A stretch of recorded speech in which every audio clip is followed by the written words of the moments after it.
Hey y'all, this is AstroDim from the AstroDim Show, giving you some astrological info. So this is my first podcast episode for the AstroDim Show, and just to give you a quick synopsis of what this show is going to be about, it's going to be about tropical astrology or zodiac astrology. Basically focusing more on the ecliptical belt, not really on the constellations and where the planets are based off that. That's what basically tropical astrology is. But I'll talk about that in one of our episodes, okay? But yeah, basically I'm going to talk about information that I learned and will learn in the future about astrology. And I want it to be kind of an open forum where we can learn from each other and teach each other about astrology. And I'd love to get you guys' input, because the cool thing about astrology is people can interpret it differently, and it could still be valid. It could still be applied to someone's life, and they could feel that it's truly valid.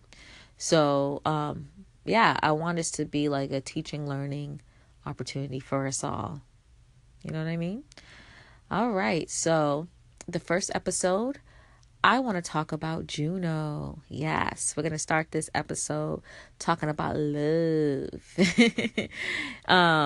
So Juno is basically an asteroid within astrology that signifies commitment, right?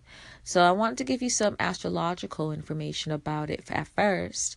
Give you the reason why it was named Juno, right? Not even the reason why, but kind of like the meaning between the myth of Juno. Kind of add some astronomical like segments in there or about the overall meaning of Juno. And then what I'll do is kind of say my blurb and my personal experience with Juno. Next, talk about Juno and the signs, then Juno and the houses, and then how you can find out more about who your committed partner is through looking at someone's chart, or looking at your chart too. Well, looking at your chart and then looking at someone's chart to see if it matches up. Does that make any sense? Yeah, so that's how I'm gonna be going through this, y'all. So saddle up and it's time to ride. Woo! Aren't you excited? I am. All right. So, Juno is an asteroid within the asteroid belt that is between Jupiter and Mars. It is asteroid 3. The reason why it's asteroid 3 is because it was the third asteroid discovered. It was discovered September 1st, 1804 by Carl Harding. So that means the Juno was discovered in Virgo season, which is interesting. I like to talk about the correlation between that. Maybe we can speak on that later. Maybe it could be something that we can touch on in a different episode. But yeah, it's Juno. It's actually was discovered in Virgo season in 1804.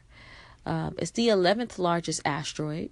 So with it being, top 20 big, like largest asteroids within the asteroid belt, it does mean that it's very significant to our charts astrologically. Okay. So another thing that I like to mention too, when I'm talking about, Juno in the astronomical sense, it contains 1% of the total mass of the asteroid belt. Now, 1% is small, but for one single asteroid to be 1% of the asteroid belt, that's huge, And then again, with knowing that, it's only the 11th largest asteroid, which it's not, I shouldn't say only, but it's not even the top 10. So picture the other asteroids and the percent of total mass it covers in the asteroid belt. You know what I mean? Kind of shows, indicates more it shows more how important it is to our charts. I personally believe asteroids are important to You know, all different asteroids, small, big, are important to our charts regardless. I think that it doesn't have the same importance as planets personally. But, you know, I like to count, like, you know, a lot of astrologers only like to count it if it's in a 0 to like 3-degree orb. I count it up to like a 5-degree orb and sometimes 7. Definitely depending on the size, but I think it has an importance. You know what I mean? Even like what house it's in your chart and what sign it's in your chart is important. A lot of folks don't pay attention to it. I think it's not something like extremely important, like a planet would be, or the sun or moon will be, but it's something to look at. You know what I mean? So yeah, that's my astronomical / astrological talk about Juno. Now let's talk about the whole connection with it being with it being named after a mythological Roman goddess. So the mythological Roman goddess, of course, is named Juno, and Juno was the wife of Jupiter, the daughter of Saturn, and the mother of Mars, and I think it was she had a couple of other kids too with Jupiter. Juno was known as extremely committed and kind of like a down-ass chick, basically, for Jupiter. So that's why she indicates commitment. You know what I mean? She's the Roman equivalent of Hera to the Greek mythology. You know what I mean? So again, Hera is known for being just this committed partner who, dealt with her husband's crazy ways. I believe it was Zeus.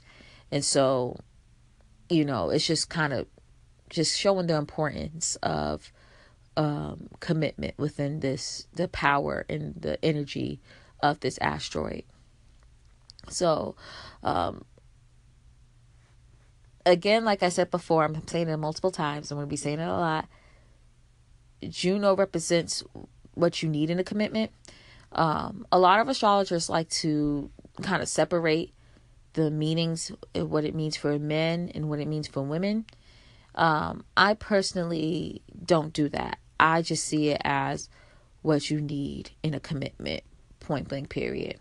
But I do think that kind of differentiating what it means for a woman and men is important, and it's something that you may want to look into. And it doesn't fully resonate with me, but it may resonate with you. So I would like to just have a quick blurb about it. So a lot of astrologers think that Juno represents how a woman is in a committed relationship.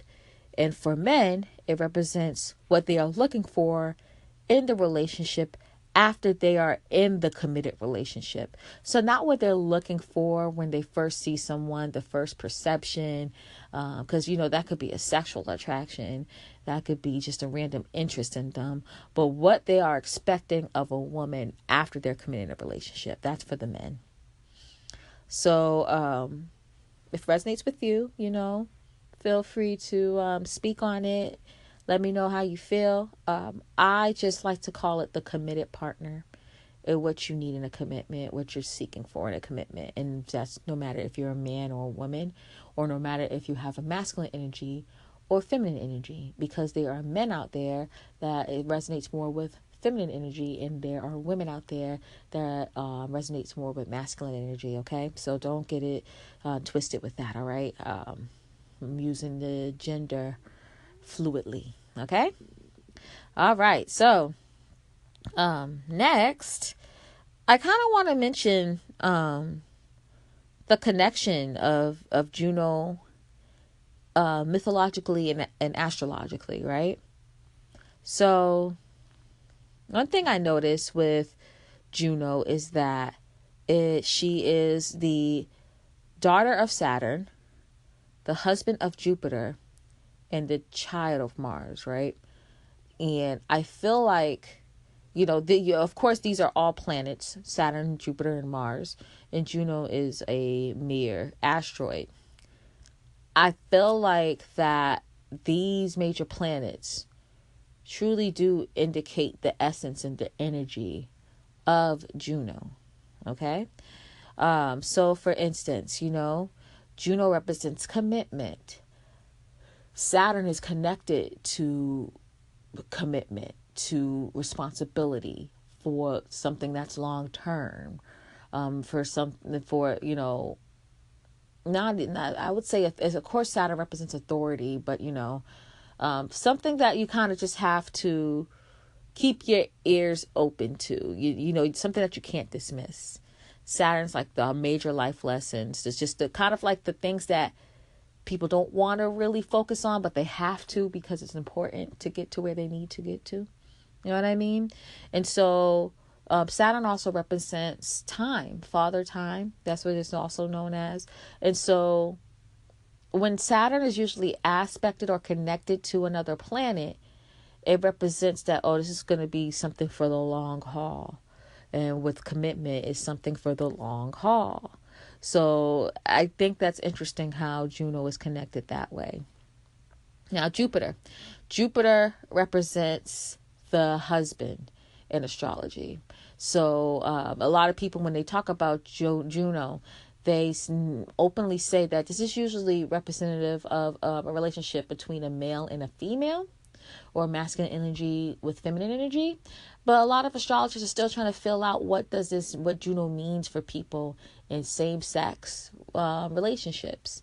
So that's something to think about. But Jupiter represents the husband. Again, the husband is a part of a committed relationship. Your husband, that's, that it's not just your boyfriend, it's your husband, someone that you're going to be there for a while, that should be there for life. So again, that shows the connection with Juno. And then Mars. So Mars is the planet that represents drive. This is all types of drive, including sex drive. It's very known for its sexuality and more of the physical, kind of raw sexuality, opposed to Venus's more feminine, earthy, loving sexuality. You know what I mean? And so, of course, sexuality and sex is very important in a committed relationship, especially one of a romantic one. So for all these planets to kind of like, when you blend all the energy together, it kind of comes up as Juno. You know what I mean? So it's kind of interesting how it all worked out in that way, in the sky. You know what I mean? Very, very interesting. But yeah, this is basically my first take on Juno. I'm going to have a couple of more segments in which I talk about Juno in the sign, Juno in the houses, and then how to get a better understanding of what who your committed partner is. If you see someone and you're trying to figure out, hey, could they be, my committed partner? Could they be my life partner? I'm going to give you some clues on how to figure that out. Okay. All right, loves.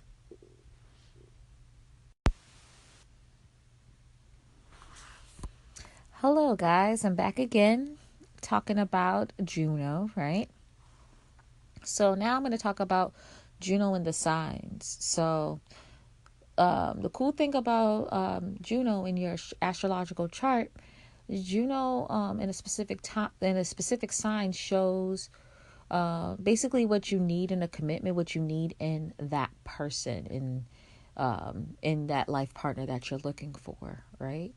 It kind of displays maybe their personality, but kind of not, it don't even have to be their personality, but how they are when they're with you, how y'all are committed together, like how the commitment is, how you guys are as a union, similar to a composite, right?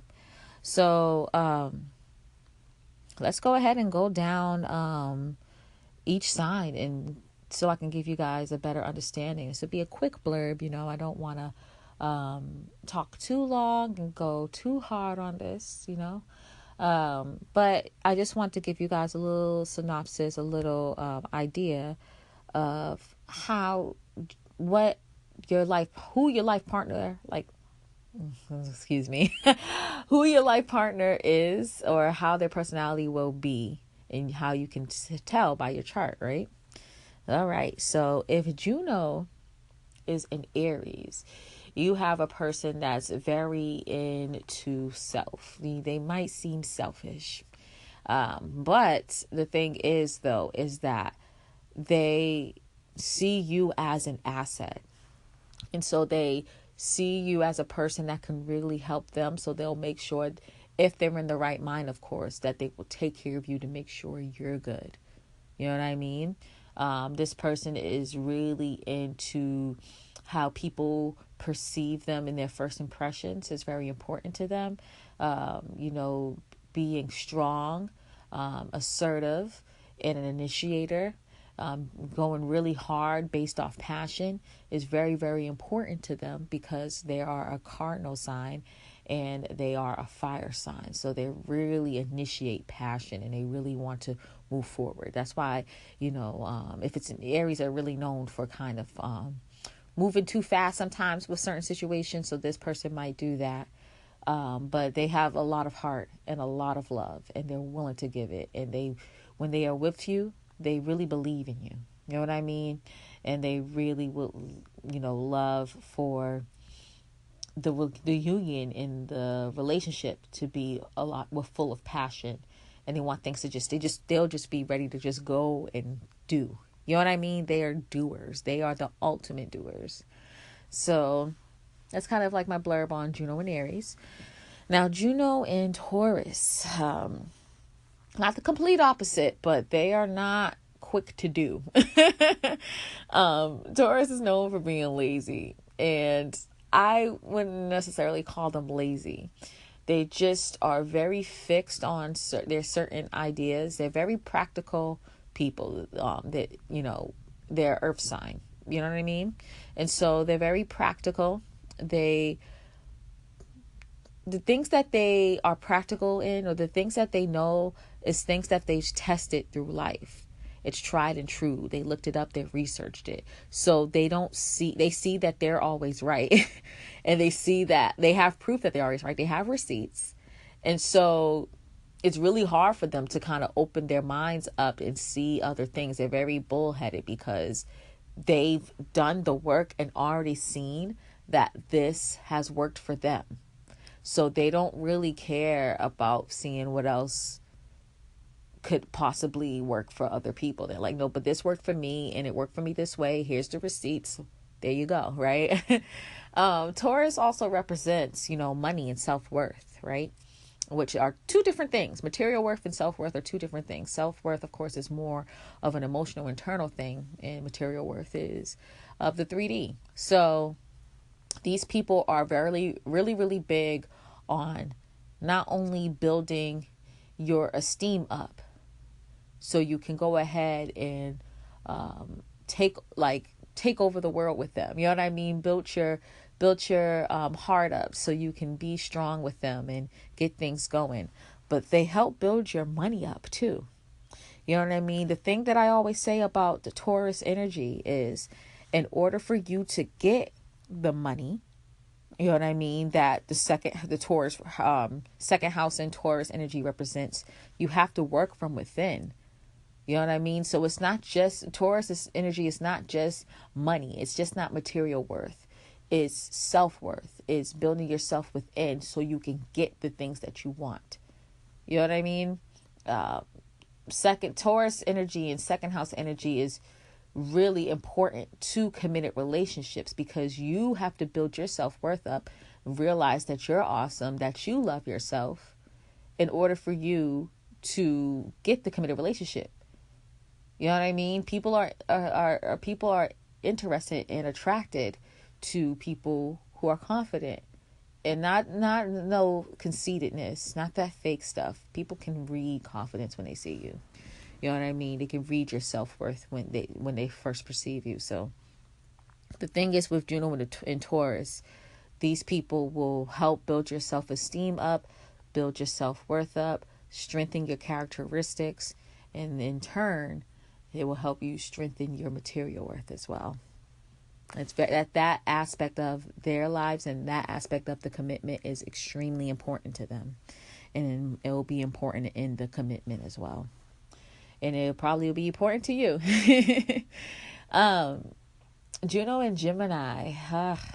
These people are communicators. They love talking. They're very smart. Being an intellectual is very important to them. The thing is with Gemini energy, especially with it being in Juno, you'll be interested in committing with someone who you can throw different ideas at, and they won't just be stuck in one idea. They'll be open to different ideas because Gemini is mutable air. So they're quick to think of different ideas and different subjects. And I have a lot of Gemini people in my life, and they switch subjects like no other. They cannot stay on track when they're talking, and they need someone that will be able to keep up with them because their ruling planet's Mercury. They're smart. They're intellectual. They can pick up stuff so quickly. You know what I mean? And so, being smart, being an intellectual, be able to be fast and furious like Mercury. You know how Mercury just goes around the sun so quickly, and their days are so actually their days are actually pretty slow, but I think they go around the sun quickly. They want someone fast and furious. Like that's how Mercury is rolling around the sun. That's how fast and furious Mercury's Juno and Gemini's folks' communication skills are, and how their mind works. They're just so quick, fast, and ready for a new idea and ready to go. These people have a hard time committing. Actually are known for being cheaters of the Juno series folks. But, I've met people with Juno and Gemini. It's not like a stamp of cheater. The thing is with them is, and just with Gemini energy in general, when it comes to commitment, they are constantly, and they're not even aware that they're constantly doing this, but they're looking for someone who will just match with them well. Gemini energy represents not only the communication, but the community. So around their circle, they know their circle very well. So when they meet a star, someone that really catches their attention, that they're really interested in, they're like, wait 1 second. You know what I mean? They'll dive into you. If they're not doing that, then they might not be that into you. And it's no harm. They don't mean to be mean. They really would like to. It's all innocence. Like Gemini energy is just very innocent. The only way to kind of tack them down is if they're just really that into you. That's just how it is. But again, there's the energy with Gemini energy. Their energy is energy of community and commitment. So they're always quick to learn different things. They're more interested in learning about what's in front of them and what they can see and what they can grasp, instead of foreign ideas and things that are totally different. But yeah, being intellectual, being a person that be able to like get up and go and do and go out there and be a social butterfly and enjoy yourself and just be able to switch and change logic and switch and change your life quickly. That's what they're interested in. They love variety. So I did Juno in Aries, Juno in Taurus, Juno and Gemini. Next is Juno in Cancer. Now, Juno in Cancer is a sweet placement. Juno in Cancer, what you're looking for in a commitment is someone that you could emotionally bond with and you can share your innermost feelings with. You know what I mean? Not maybe your deep, deep secrets, but the things that, only your close family members know. Cancer represents the mother and represents home and represents privacy. Doesn't represent secrets like Scorpio, but it represents privacy. So with Cancer, these people want to be able to build a family, build a home. They want to be comfortable in that home, and they just want the house with the picket fence and the backyard with the kids. They just want that comfort in their home. They want to be able to go to someone for anything, be able to share their life with them fully. They're the they actually represent cardinal energy and water energy, so they initiate emotions. Cancer and Juno, and Cancer and Juno, energy in general, but Cancer and Juno specifically, since we're talking about that, and commitments, they may manipulate your emotions a bit, just to get you to feel. It's not off of some messed up, I just want to fuck with you and get you to do what I want you to do. It's more on, like, I'm trying to get this, I'm trying to understand your emotions. And so they might fuck with you and manipulate your emotions a bit, That's a water sign thing, though all of them do that. They manipulate you in some way or another, right? So yeah, but this is like actually very loving, very nurturing. And they just want that good home and family life. Close-knit family where you could just be with your family and love them and nourish them and just be at home and just loving. Like, it's just that good. Like, it reminds me of like a mother's love, kind of, you know what I mean? That's how their commitments are. Their commitment similar to a mother's love. It's quite beautiful. And you will definitely strengthen your emotional intelligence if you have Juno in Cancer, because that's the person that you are interested in meeting. You know what I mean? So you'll meet this person has all these deep and strong emotions, and who can ignite your emotions, and it's quite beautiful. You definitely can become emotionally intelligent with that energy. Now, Juno and Leo. Now, Leo is a proud and bodacious, strong, proud energy. It's fixed fire. So the thing is with fixed fire is that it is a lot of passion, and it's fixated, and it doesn't stop, and the fire just keeps burning and burning at a steady pace, and it's just going to keep burning and burning and burning, right? Juno and Leo wants that in a relationship. They want it to have a constant passion. They have a hard time dealing with passion that goes ups and down. They want a constant passion, right? They always want to look at you and just fall in love all over again. They want to depend that you will always ignite something in them, and vice versa. And when I'm talking about ignite something in them, when I'm talking about the person, I'm not talking about the person who has Juno and Leo. I'm talking about the person that the Juno and Leo person is going to attract, if that makes sense. Okay, so I just want to make sure I make that clear, right, guys? With Juno and Leo, they want someone that they are proud of, that they can show off. Juno and Leo is very, again, proud and bodacious, so they can walk into a room and ignite it. And they don't even have to be loud, even though Leos are known for being loud.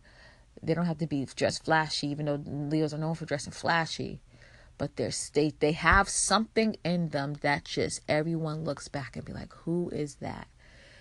They want, people with Juno and Leo wants a lover like that. They want that person that could be proud of, look at and be proud of. Look at and just fall in love all over again. Look at them and this always just ignite. You're always just igniting this passion and fire within, y'all's commitment. So, yeah, I feel like that's a good, I feel like that's a good Juno and Leo explanation, right? All right. Next one is Juno and Virgo.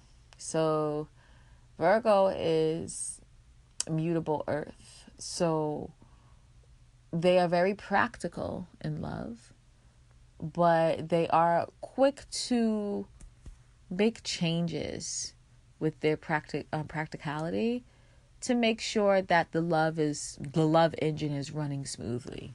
You know what I mean? They're not going to be just stuck in one idea and just want to stick into it. They're always making small changes to make things better and better.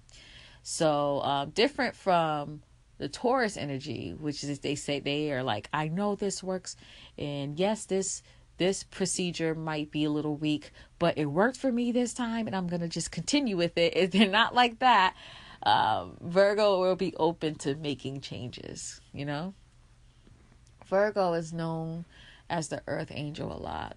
They are known for being very loving and nurturing and always willing to help. Not in an emotional way like Cancer, but more in a let me help you in a practical way. Let me help you do your taxes. Let me help you clean up. Let me help you, they're a little bit more romantic than that. I mean, they're not the most romantic. I ain't gonna front.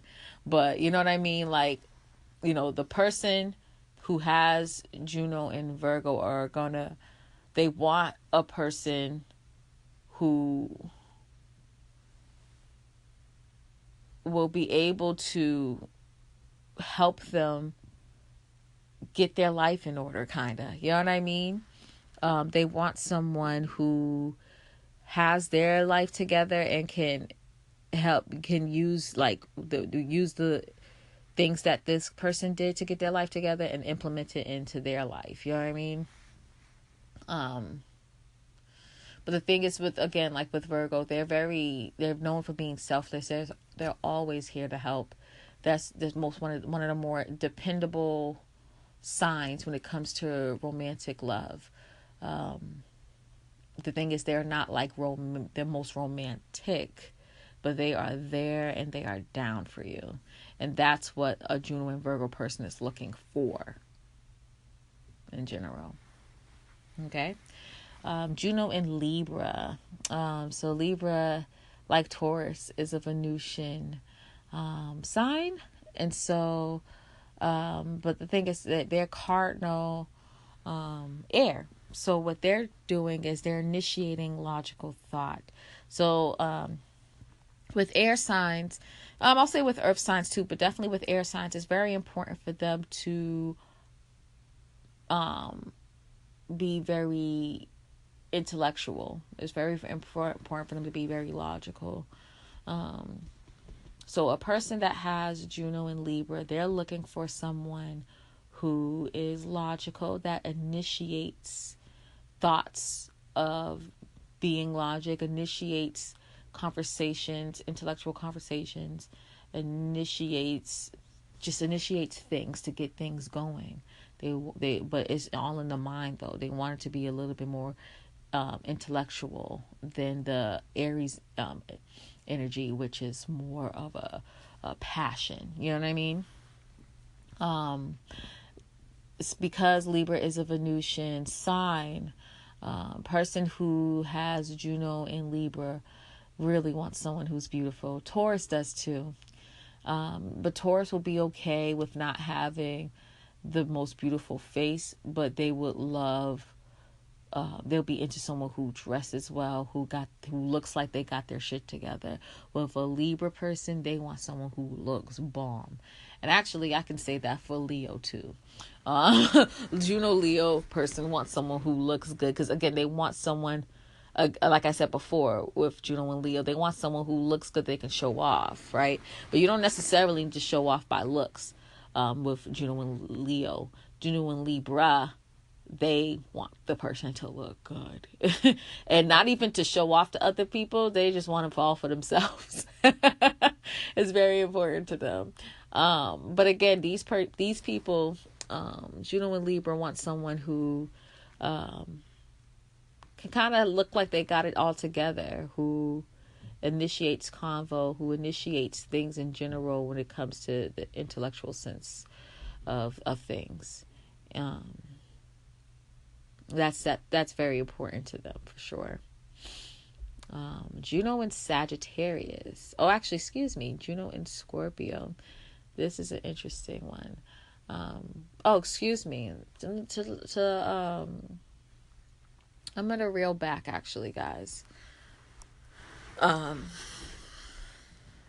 gonna reel back all the way to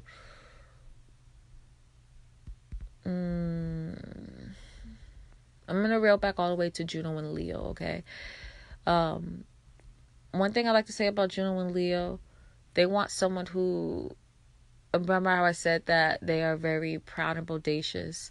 The reason why I said that is because they want someone who is very self-expressive, who speaks out, who uses their talents, who is okay to perform in front of a crowd. And it doesn't necessarily need to be like a true performance, but who is able to like express themselves in front of a crowd like it's nothing. You know what I mean? So I wanted to mention that.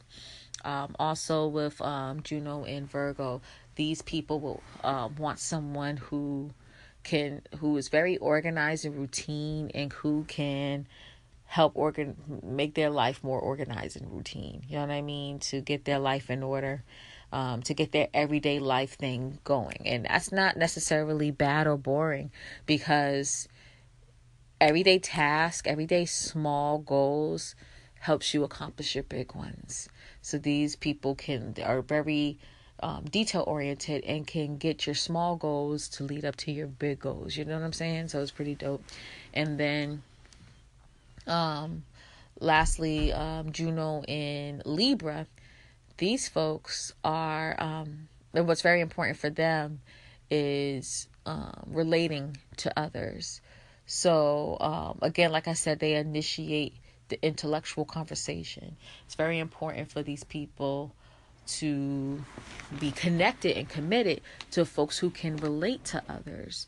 It don't have to be a romantic, or it could be platonic, but relating not only to others, but relating to a person on the everyday, like, speaking level. You know what I mean? Like, just the everyday compatibility is very, very important for a person who has Juno and Libra. Okay? All right. So going back to where I was. Juno and Scorpio. Okay? What's really important with Juno and Scorpio is intimately bonding. Not like Cancer, where it's like you get to know the person, you get to know all about the person and really live their life together. Like, this is that Scorpio energy, that knowing this person inside and out, like kind of even like breathing into one being. They want that type of union. That's what Juno and Scorpio wants. They want to like know every goddamn thing about you. That's what I mean, intimately connecting with others. Another thing with intimately connecting with others, what's really important to them is sex and intimacy in general. That's very, very, very important. That needs to be healthy and strong within their commitment. Okay? But they want that type of telepathic love where you can read each other's minds. Like, they want to get to know you that well where you can read each other's minds. Like, that's the type of connection that they want. They want to transform with you. They want to die and be reborn with you. They just want to. It's kind of like almost like a parasitic love. You know what I mean? Like they just want to live within you. It's deep, and it's a heavy placement, but the love is strong and deep and beautiful. Okay. Juno and Sag. Now, Sagittarius energy is mutable fire, so they're a bit all over the place when it comes to commitment. They are similar to Gemini, which is their opposite sign. They are innocent in what they do. They don't mean to hurt people. I'll say Gemini is a little bit more innocent than Sag, but they have like this passion. If they have a passion and desire to do something, they're going to do it. And once that passion is done, they're going to go and do something else. Once that passion is done, they're going to do something else. So someone with Juno in Sagittarius, they're looking for someone like that, who is not going to be born and stick to like one thing. They'll probably have a difficulty with someone who has fixed energy. They want you to jump from one thing to another. That's very, very important to them. Like they just want to go to one desire to another desire and just jump into different elements of the commitment and of the relationship is really, really important to them. And not just within the relationship, just you guys as a committed couple, you doing and jumping to different things in general. Like first you go hiking, then you go to freaking Panama, then you go to your mom's house, back home in your hometown. Like, you know what I mean? They're just all for doing different things. Okay. What's very important to this commitment too is, philosophical learning, not just your own, but being open-minded to others. You don't have to follow it, but being open to it and being open to learn about different philosophies in general, it's very, very important. And not just relationship philosophies within the unit, just with anything. But I can say that these people are quite open-minded with different types of relationships, meaning,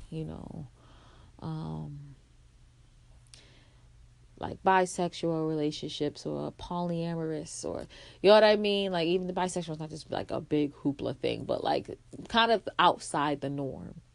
They really just want a person who just goes by their heart, goes by what their desires are, and they jump into it. That's what the person they would love to commit with. And they're hoping that this person that they commit with brings it out of them so they can do it too. Okay? Juno and Capricorn. Now, Juno and Capricorn, what's really important for them is how they are recognized as a couple. So similar to other earth signs, Taurus energy is really important for them to like build with the person and build their self-worth. With Virgo, it's very important for them to build with the person, but build with them and help their routine and organization. With Capricorn, Juno and Capricorn, it's important for them to build so people can look up to them, to recognize who they are, to recognize their accomplishments, to see what they've done for the world. And again, like Capricorn's interesting because it's not like Leo energy where they like want to get the praise and want to like be able to brag and people be like, oh, you're just so awesome. Capricorn doesn't really care for that. They just want the status for it. That, this is Capricorn energy. So if someone that has Juno in Capricorn, they want someone of status. They want someone that they can be proud of. But someone that doesn't like ask for the audience like Leo, they want someone who they could be proud of and that they can have to themselves still. Remember, Capricorn energy is opposite of Cancer. And when things are opposite, they are actually very, very similar. Remember, Cancer is all about home and being with the family. Capricorn, that is extremely important to them. Being private. Being private is extremely, extremely important to Cancers and Capricorn. So a person that has Juno and Capricorn, they want someone who's private, who's strong, who's powerful, like a CEO that people don't really know that well. You know what I mean? Like, they want someone of a dope status. But beyond that, though, what's really important for someone that has Juno in Capricorn, they want a partner who has control over their life. They don't have to control other people, which could happen while you're trying to get a control over your own life. But what's most important for them is they want someone to have control over their own life. They don't have to answer to much people or anybody at all. That can really just be free to do whatever. It's very, very important for them. Juno and Aquarius. Now, Juno and Aquarius, fixed air. This is always an interesting energy to talk about. Juno and Aquarius is child. Juno and Aquarius is like, it's fixed air. So they will be fixated on a subject, but go so deep within the subject that it's like they go to different aspects of it and really break the fuck down out of that subject. You know what I mean? That's what I think of when I think of Aquarius energy, you know? So with Juno and Aquarius, you know, this person, the person that they're looking for, like, they have a cause, but they go deep within the cause and know all different aspects of the cause. And it's like they're like, people who have Juno and Aquarius they're interested in the rebel, the person who is known for their talents. Kind of people like perceive their talents as something important to the world. Someone that has a great network of friends, but also someone who is not so attached to their network, who loves their network, who is connected to their network, but their network is not going to make or break them. People who have Juno and Aquarius wants that eccentric, cool, unique person, but someone who's not going to emotionally drain them. They don't want that Cancer love. They're not looking for someone who is similar to the person in Juno and Cancer is looking for. That's someone that you can learn deeply, or Juno and Scorpio was looking for, where you know the person inside and out. Like, they're interested in knowing about you, but they don't want to always go deep into your emotional space all the time. That's like a rarity. They really feel like they want to discover the world and discover different social things that's going on and help fix it and help the world overall. That's what they mainly want to focus on. It's not the most romantic placement, but it can be romantic. It's just not something that's going to be constantly romantic. They don't want to fixate on emotions like that. They want to fixate on things that are out there. They want to fixate on, like, what's the issues of the world and how to fix it. They want to fixate on their network, their friends, their acquaintances, their distant family members, you know, things like that, you know. So they're committed. They're you know, these people, when they're, you know, the committed person they're looking for is someone who's eccentric, different, and not just so stuck up on love. I mean, someone that's maybe even androgynous or asexual, who's not, they appreciate love and they love love. It's just they don't want the conventional love. They don't want someone who will, you know, they don't want someone who will, like, just be in the need of, like, being in their face all the time.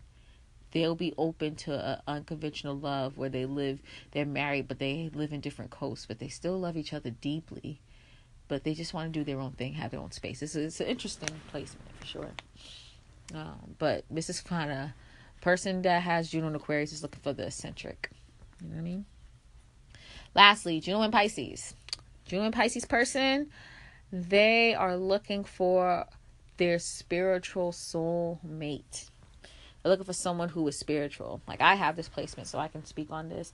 I dated people who weren't spiritual.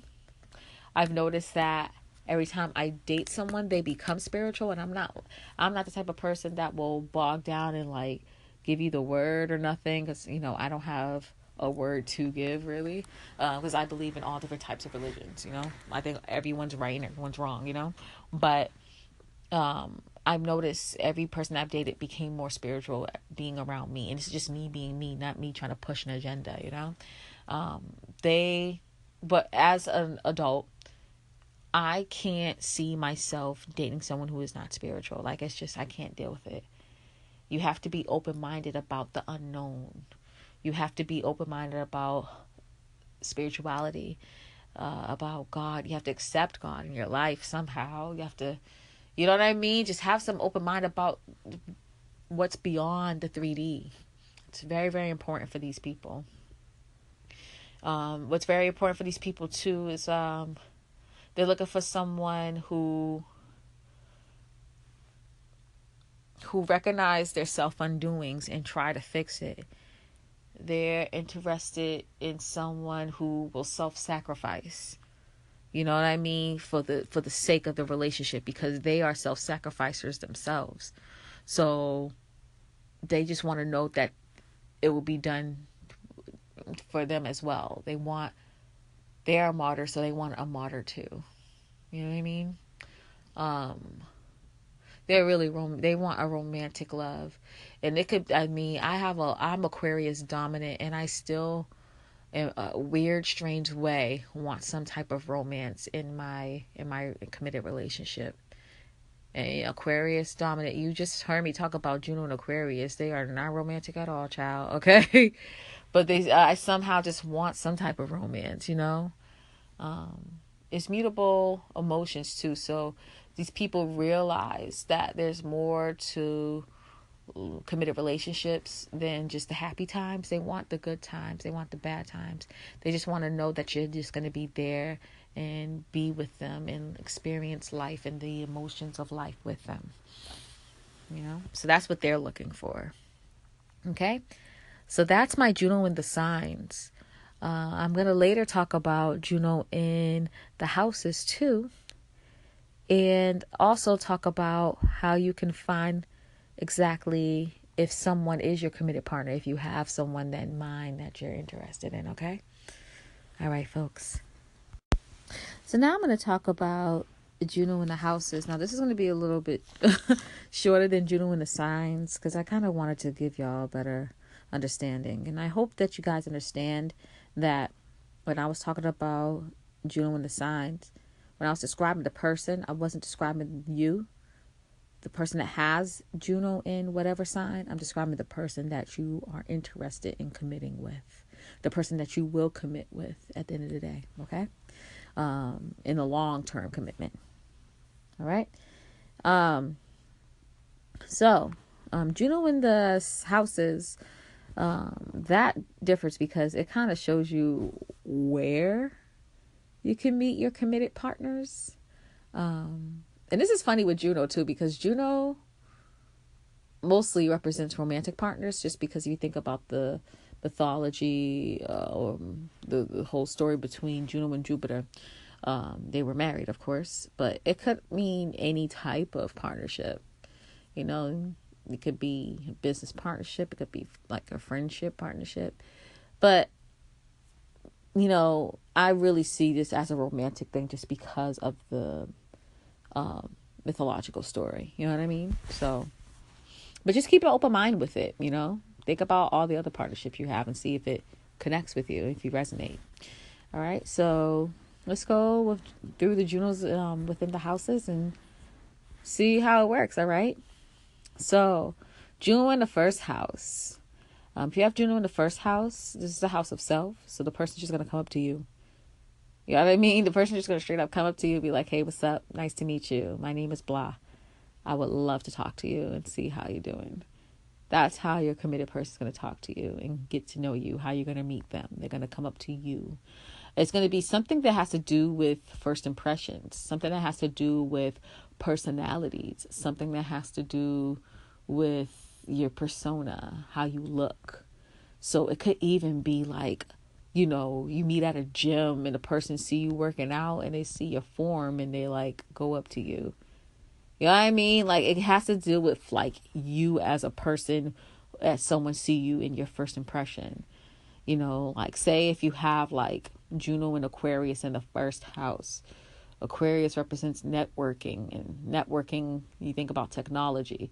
So you could meet your committed partner through Tinder, because that's a network, that's technology, that's a social media app, right? Or not social media app, but it's an app, a dating app, right? But you're seeing the person itself through their profiles. That's all you're seeing is the first impression. You know what I mean? So that's what I mean. Like the person is going to see you and be interested through the first impression. Like, bam, like I am interested and I'm going to go up to that person. Okay. Second house. And the second house again has to deal with self-worth and material worth. So it could be, you could meet this person in an endeavor of like about making money. So you could be like trying to plan to make money and you meet the person, that way. It could be like even like a business partner or a developer or something. It just has to deal with like money being made. It could be connected with your self-worth too. So if you're doing like some self-help thing, or you're in a self-help help kick, and you're trying to better yourself, and you meet someone through some type of like group that you have, or some type of online community that you have, like that's trying to build yourself, to make yourself better as a person, even to build your wealth, that you can meet someone that way. You know what I mean? But it has to deal with like you building yourself up. It's more of a lonely type of road. You building yourself up, not other people building you up. You know what I mean? Juno in the third house. You're going to meet them through some type of communication. It could even be something as simple as they got the wrong number, and for some reason you guys just started hitting it off that way, like some type of weird form of communication, like through email, it's like it could be totally random, because third house is Gemini, which is mutable air, for goodness sakes, so it could be random as hell. But the third house also represents community. So it's a good chance that just you doing community work, you walking around in your community, you being connected somehow in your community. It could be even something as simple as, say I'm from Boston. Okay. So say I'm from Boston, I'm in Oregon, and I randomly picked up a coffee of a guy who's also from Boston. And so we start talking about we're from Boston. Like that. It could be something like that, because it's not only that your hometown and you connecting through y'all's community, but you're in your community talking about your old community. You know what I mean? So it could be something like that. That's how you guys meet. Just you going out and about through your community, or some form of weird communication, random and weird communication. Okay. Fourth house. Fourth house is the house of homes. This is weird. I think when I think of how you meet your committed partner, if your Juno's in the fourth house, I would say that maybe someone in your home hooks you up. It could be your sibling hooks you up, your parents hook you up. Someone in your home hooks you up. You meet in an apartment. You live in an apartment complex. You meet that way.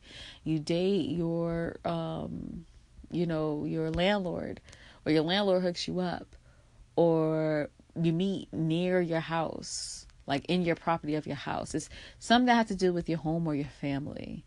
You meeting that way. A lot of people think of the actual symbol of the sign and of the house. So fourth house represents Cancer. Cancer represents the crab. So some people can be like, oh, you meet in the beach and you just happen to see a crab, and I don't really get into that. But it could happen, so I just like to put it out there to make sure you guys are aware of it too. Okay. Fifth house. Now, fifth house is the house of self-expression, so it's the house of fun. So you can meet this person just through on a random date. You can meet this person while you're at a party having fun. You can meet this person while you're like expressing your talent, and then someone's like comes up to you like, wow, like your talent is really good, like, and starts talking about that. You're expressing yourself, and that person it sparks off something. You know what I mean? But like when I think of fifth house too, I think of children, because that's the house of children. And I like to actually mention this too for Juno and Leo. With Juno and Leo people, children might be very, very important. You might not even have children yourselves, but being around children, helping children will be very important. So I just want to add that there real quick. But anyways, Juno in the fifth house, you might meet through children somehow. It could be your nieces, your nephew, your own children somehow, your school somehow, something like that, right? But I see this more as like your own self-expression. You express yourself and being yourself, like at a party. I'm seeing parties in this placement. You're gonna meet your committed bae at a party. Sixth house. Sixth house is the house of routine. So I see you meeting this person, doing everyday shit. You know what I mean? Just like going to the post office, going to work. You can meet this person at your job, because sixth house also represents work environment, because your work environment is something routine that you go to every day, possibly. You know what I mean? Doing just routine shit. It could be like you, again, this could be another gym situation where you just bump into each other at the gym. So it's not like, the first house where they're looking at you and looking at your form and being interested in that way, but it's more of you literally just bump into the person at the gym. Just like you just doing like everyday shit, minding your business, not thinking about being with someone, that's when you're going to meet them. Just doing your everyday simple things. And the everyday routine is different for everyone. It might be someone's routine to go to the airport and fly to a different city every week. Still a routine though, So I'd like to mention that. Seventh house. Now this is funny. Seventh house, I feel like if your Juno's in the seventh house, you are like somehow in a one-on-one conversation with someone, or relating to someone on a one-on-one basis. You know what I mean? So it could be something like, a situation in which you like bump into someone at an art. Well, say you're looking at a piece at an art gallery, and then the person's also looking at it. You happen to be talking on it and you're just relating with each other. It's like situations like that. It doesn't have to be specifically like social gatherings, but it is an air sign. So I'm thinking it could be something that has to deal with more than one person. You know what I mean? But if it's more than one person, you're not relating to other people. You're relating and talking to just that one person. You know what I mean? So it might be in a crowd of people, but you're just seeing each other and you're talking to each other and trying to figure out your compatibility there. But it doesn't have to necessarily be that. It could be just you just relating to someone, just talking, shooting the shit, talking, just, you know what I mean? It could just be just straight up you shooting the shit and talking to someone, and really like not getting to know their deep secrets, but getting to know them as just a general person and their characteristics and shit, But it's definitely going to be just a one-on-one thing. It's not going to be grouped at all. And I know that's really general, but that's just what it is, boo. Libra rules the seventh house. So beauty can have a lot to do with this, since it's a Venusian sign, the Venusian house. So beauty may have something to do with it. Just being in a beautiful environment. And since it's an air sign, it could be an intellectual conversation, So just to give you some hints and help over there, okay? I know the Venusian houses are very general, but that's the best that I could give you. And even just to kind of reel it back in, because I said the Venusian houses are quite general when explaining it. If we talk about Juno in the second house again, that could be, again, not as exactly intellectual, but more of in a practical sense. So you're just meeting them on a more practical sense, like just making money, building yourself up and stuff like that. So I feel like the Taurus is a little bit better than, not Taurus, excuse me. Juno in the second house is a little bit more easier to explain than Juno in the seventh. But, it is still quite general. All these are general technically, but you know what I'm trying to say, y'all. Juno in the eighth house is kind of awkward on how you're going to meet the person. You can meet the person in a situation, in some rare reason, you got to intimately connect with them.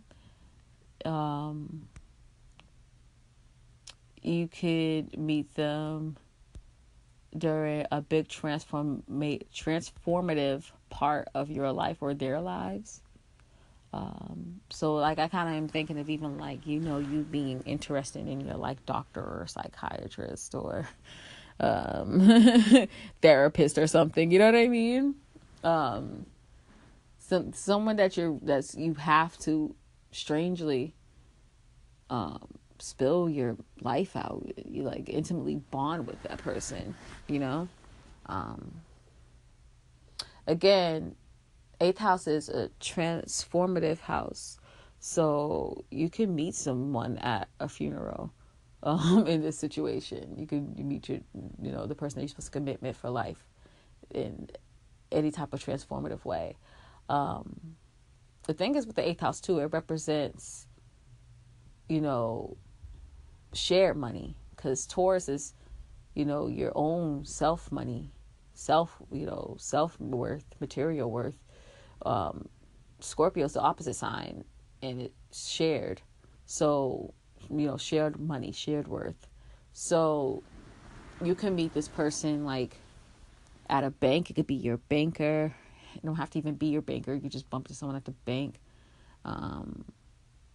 It could be a situation where you're trying to figure out your debt, shared debt. You know what I mean? It's just like anything that has to do with you and another person and getting into your information. Like getting into secretive information that you don't let people know like that. You know what I mean? Like you don't let people know about your money like that. You don't let people know about your sex life like that. Like that's what the eighth house represents. Like intimately connecting with others and the intimate, secretive shit that you don't let everyone know. Just maybe like 2 or 3 people, So you'll connect with them in that way. It's funny because this is person that I'm interested in, and our composite is in, for our composite, our 7th house ruler is in the 8th house. So I was thinking like, we probably are meeting each other. We'll probably can meet each other in, at a Halloween party. Because again, like the 8th house also represents the occult. So it could be like, you can meet the person by like, if you are interested in astrology, you can meet someone by giving them a reading, or your general interest in the occult. It's the 8th house is interesting. Interesting Juno placement for sure.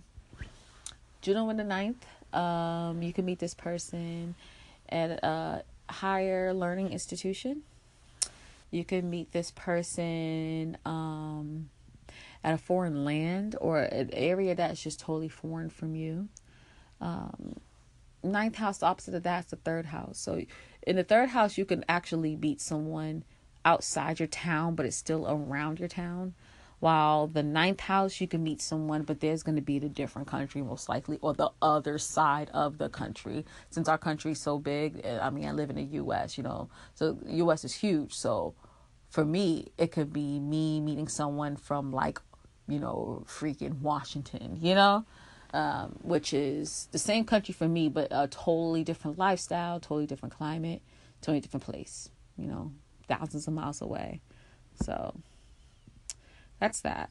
If your Juno is in the 10th house, there's a good chance that you'll meet them at work, through your career somehow.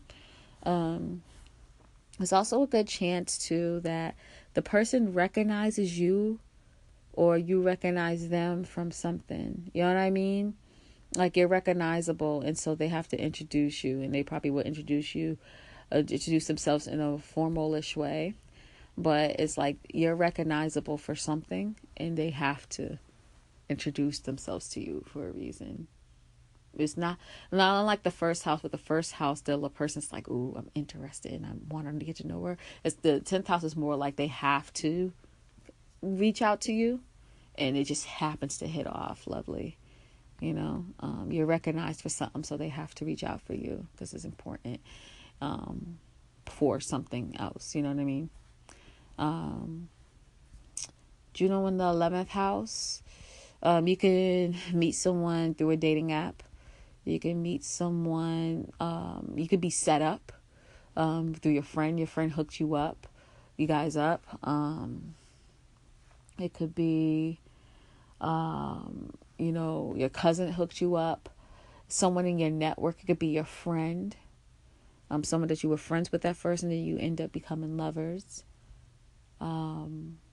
It could be you have like a weird interest, and they happen to have that weird interest too. So you guys end up meeting that way. It can be, an activist, or really have a strong feeling about some social matter, and they do too, and y'all meet that way. It's like that.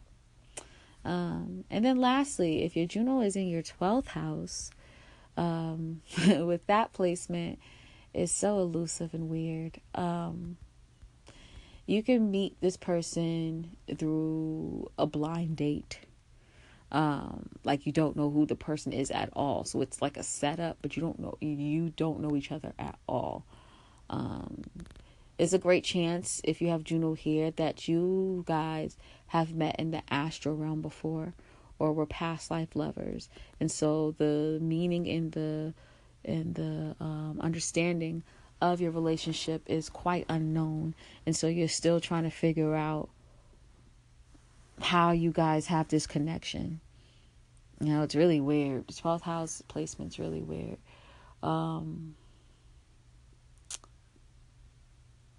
It could be, again, like a telepathic type of knowing someone in that type of way. It's so strange.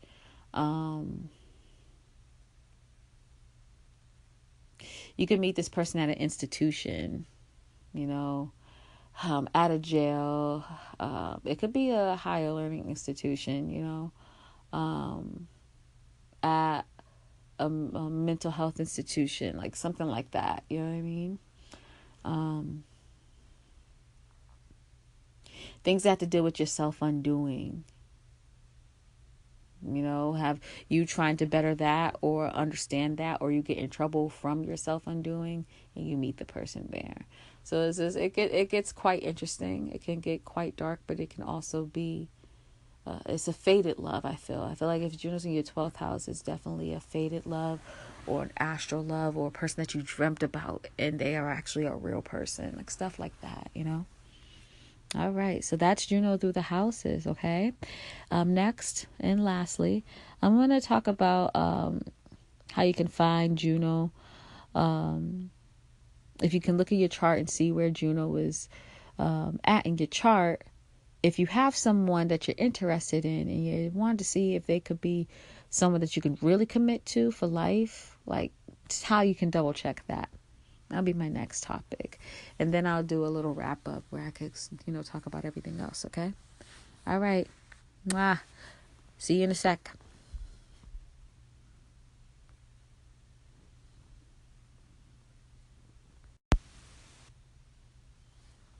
Hey y'all, I'm back here again with my last section of the podcast where I talk about how if you have someone in mind, you know, are they your committed partner? You know what I mean? Or like basically how you can tell like who is someone that you can truly and really commit to through your Juno. You know what I mean? So when you think about Juno and the signs, right? How I said, like, you know, if you have Juno in Aries, you're looking for this. If you have Juno in Scorpio, you have to look for, you know, you're looking for that. That doesn't necessarily mean you have to date someone of that sign. You know what I mean? Or commit with someone of that sign. Because as you know, if you're really into astrology is a huge, complex thing where you have, it's broken down by like houses and signs and planets and asteroids. And so you have many layers of you. And so although you may be a Gemini, you may have a lot of energy in Scorpio, you know? So you have a lot of Scorpio vibes. So you will probably connect with someone with a Juno and Scorpio. You see what I'm saying? So I kind of want to break down the different levels of, you know, who you can look for if you have Juno in a certain placement, a certain sign, okay? So if you have Juno in Aries, right, what you should be looking for is someone that has sun, moon, and or rising in Aries. If they have their sun, their moon, their rising sign, or their first house is conjuncting or inside, if it's the first house, Mars, because Mars is the ruling planet. If they have a stellium in the first house, if they actually have, you know, if they actually have Mars in Aries, that's another good indicator too.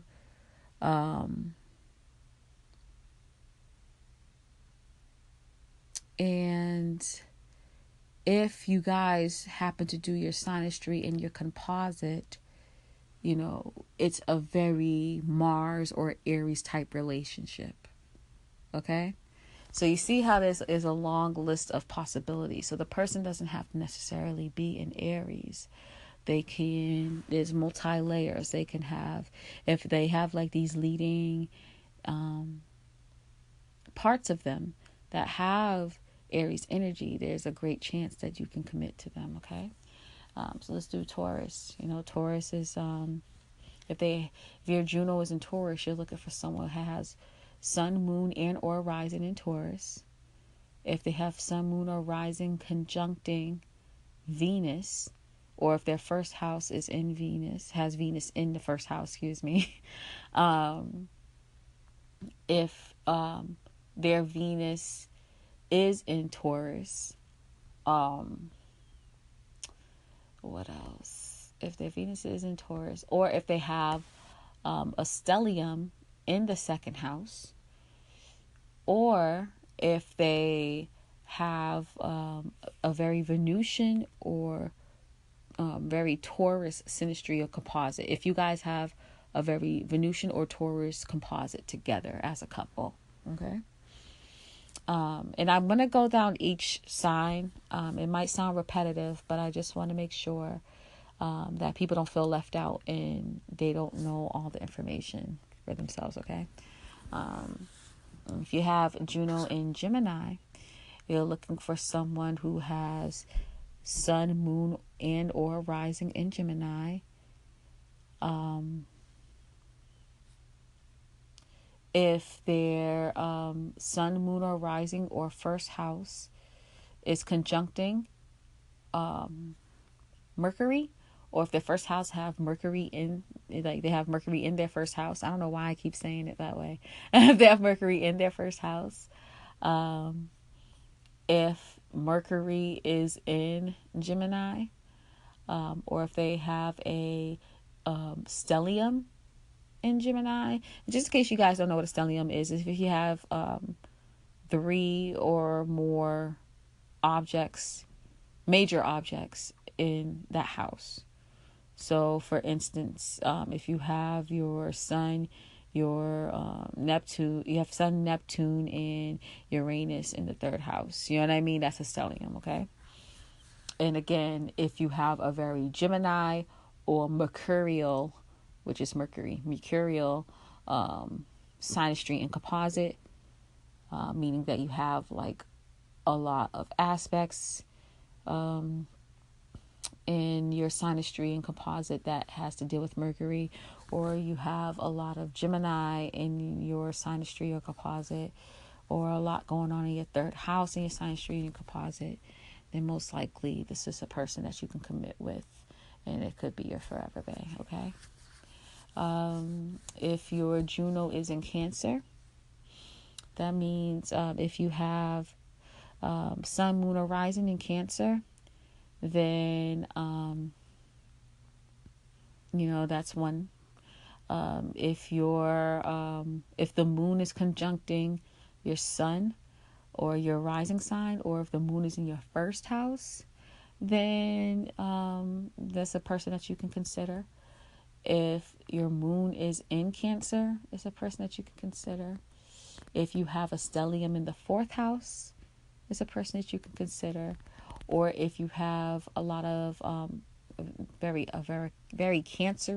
Cancerian, or you have a lot of Moon aspects in your synastry or composite, or you have a lot going on in your 4th house in your synastry and composite between you and that person. Okay. If your Juno's in Leo, that if you have Sun, Moon, or Rising in Leo, if the person has Sun, Moon, or Rising in Leo, is a person you consider. If Sun is conjunct their rising sign, is in their 1st house, or conjunct their Moon, is someone that you can consider. If they have a 5th house stellium, it's someone that you can consider. If their Sun is in Leo, it's someone that you can consider. Or if they have a lot of aspects in their Sun, or has a lot of Leo energy, or has a lot of 5th house energy in their synastry or composite, then it's someone you can consider. What's next? After Leo. Wow, I can't think right now. Virgo. Virgo is another mercurial planet, so it's going to be very similar to Gemini. If you have Sun, Moon, or Rising in Virgo, if the person has Sun, Moon, or Rising in Virgo, then you can consider them. If they have Virgo in Mercury, you can consider them. If they have Mercury in Virgo, you can consider them. I'm talking crazy. It's Mercury retrograde, y'all, so don't make fun of me, please. If they have a 6th house stellium, you can consider them. And if you have a very Virgoian or very Mercury focused synastry composite, you can consider them. And I think I said if Mercury is conjuncting your Sun, Moon, or Rising, or in your 1st house. I thought I was going to go through all the houses, but I'm not going to do that because this is like becoming very like mundane and annoying. I know you guys probably don't want to hear all of that, but I went through half of them, right? And just to let you know the planets to focus on for the other signs, I'll give you that. Libra, its ruling planet is Venus. Scorpio's ruling planet is Pluto. But some people use Mars as well, so it's something you can consider. Sagittarius's ruling planet is Jupiter. Capricorn's ruling planet is Saturn. Aquarius' ruling planet is Uranus. And Pisces' ruling planet is Neptune. So if you have Juno in any of those signs, use the same things that I've used through the signs from Aries to Virgo, but use those planets, and go from there. Okay? I'm sorry if you feel like I skipped out on that for you, but I feel like, you'll probably be bored and tired and don't want to hear everyone else's. As I was getting bored, at least, But, if you want me to spell it out for the rest of the other half of the zodiac, let me know and I'll do it, okay? I'll do it for y'all. All right? So there is my first podcast, y'all. I'm so excited for the AstroDim show, talking about Juno and how it applies to you and how it could work. So I hope this information was helpful for you. I hope the general information was general enough to not bore you, but keep you interested, and do your own research, you know what I mean? Because I think it's really important for you to do the same. Because you may not even interpret things the same way I do. So again, I want this to be an open forum. This is my first episode, so I'm not expecting people to be able to pick this up quickly and respond so quickly, but I would love in the future for people to respond to me, so I can talk about, the different, subjects that we talk about with astrology, okay? And hope this information was helpful for you. I would love to hear your feedback, so let me know what you think. Keep it respectful, please. And yeah, I loved talking to you guys. Y'all, it was just awesome to do this and to talk about Juno. Please let me know what you think. Please let me know your Juno signs, where Juno is in your house, in your chart, like what house it's in and all that stuff. And yeah, I'm sorry for me if I'm talking crazy. Again, like Mercury, it's retrograde. Don't judge me, all right? All right, loves. I hope you have a lovely day, and God bless. Peace.